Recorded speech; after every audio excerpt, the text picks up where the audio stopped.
Have you ever experienced the breakdown of a relationship? You know, this feeling of, I don't love this person anymore, or it's just not working. Of course you have, we all have, it's a fact of life, right? Relationships fail. But have you ever wondered why some relationships fail and why others just seem to work somehow?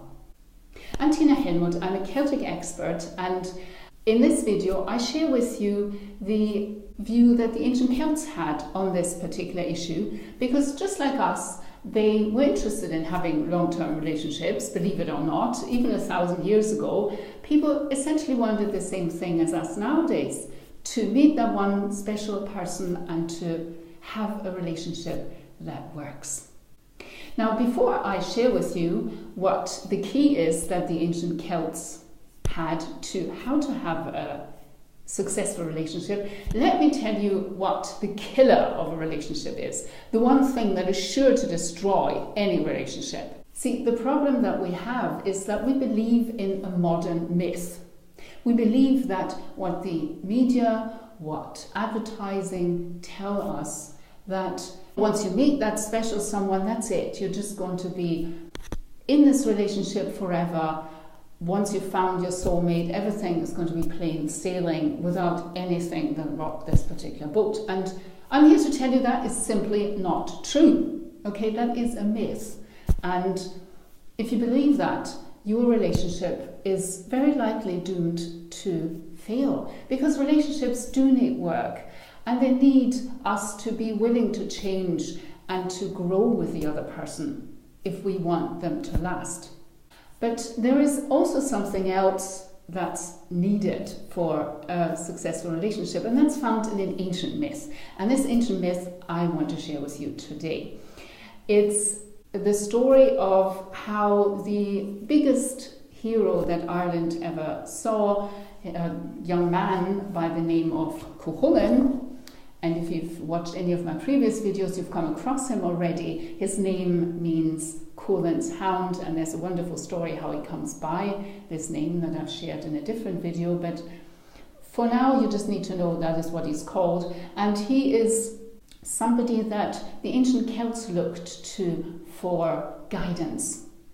And he also had a relationship, and he had one that was very successful. So who better than him to actually see how to have this relationship? See, he was a very attractive young man, and all the women loved him, and they all wanted to be with him.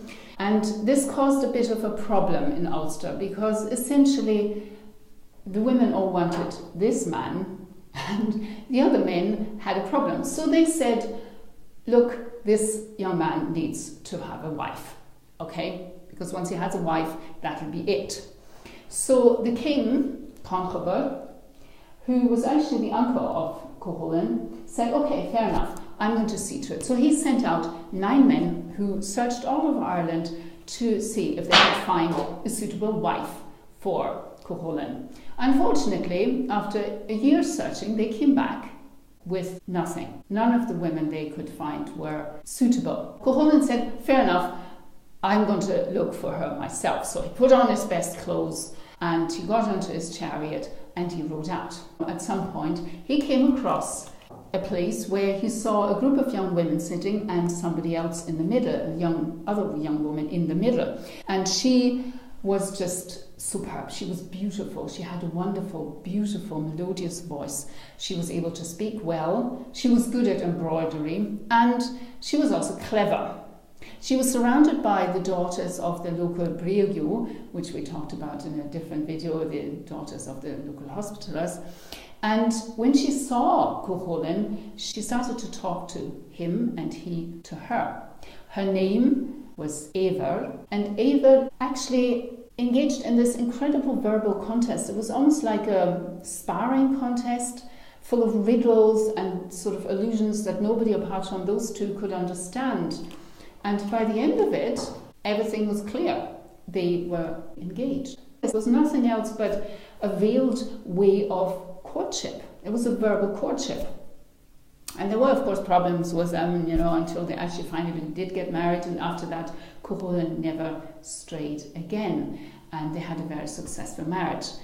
So I believe in this, we find the key to any successful relationship. And that's very simply communication. And not just any communication, okay? I mean, we talk all the time, right? I mean, you know, your spouse comes home and you talk about the kids and about the car, having to go to the repair shop, and about the garden, the lawn needs mowing and the trash needs taken out. I mean, we talk, you know, but do we really speak? Do we really communicate? Is there really still a bond? And I believe this special bond that these two make, which forms the basis, you know, Cuchulainn and Eva, the bond that they make during their courtship, this verbal bond, that is the key to all of this. And let me ask you, how is that in your own life? I mean, do you still speak to your spouse? And before you say, oh, well, you know, I'm not much of a speaker, really? You know, think back when you were initially courting, to, you know, if I'm allowed a very old-fashioned word, you were speaking, you went on dates, and you were talking, right? You didn't just get together and ripped each other's clothes off, although, you know, relationships do happen like that too. But most relationships start with people talking to each other, and they're really taking an interest. You know, they're really listening to each other. They take the time. They get even a special time out to just speak to the other person, nothing else. Ask yourselves, how much time do you make for that in your daily life? And I know we're all terribly busy and there's so many things, so many demands, but still, isn't it worth taking this time with that special person? So let me encourage you, if you want to have a better relationship, one that does last, to use this ancient Celtic skill to improve your own relationship again and to listen to the other person. Maybe just by turning off the telly half an hour earlier and to say, oh, how was your day, honey? What did happen? You know, what's moving you? Do you even know the dreams of your partner, your spouse, your lover? You see that you can too have a relationship just as lasting and as successful as those two ancient Celtic people. Thank you for watching, and if you enjoyed this video, please feel free to leave a comment and also tell me how you got on with talking to your spouse again, and also share it with your friends and family if you liked it, and by all means sign up to my channel so I can notify you when I release my next video on how we can use ancient Celtic wisdom to make our lives a little better.